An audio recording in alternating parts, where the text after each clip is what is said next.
সকালবেলা ঘুম থেকে উঠে সংসারের সমস্ত কাজ করে রেখে গেছিলাম হসপিটালে ভাইকে দেখার জন্য।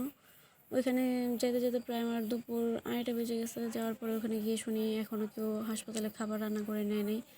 তারপরে ওইখান থেকে আস্তে আস্তে আমার বিকাল হয়ে গেছে। এসে বাবার বাড়িতে এসে যে মাটির চুলায় রান্না বান্না শুরু করে দিয়েছি।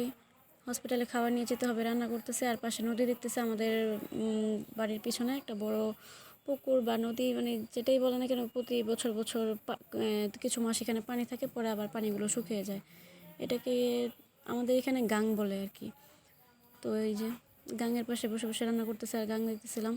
তো আমি রান্না করতেছিলাম তেলাপিয়া মাছ দিয়ে ধুন্দুল রান্না করব। আর হচ্ছে অনেকে কচুরমুখী বা ছুরি, অনেকে অনেক রকমের বলে, বাট আমাদের এখানে ছুরি বলে, ওইটা রান্না করব।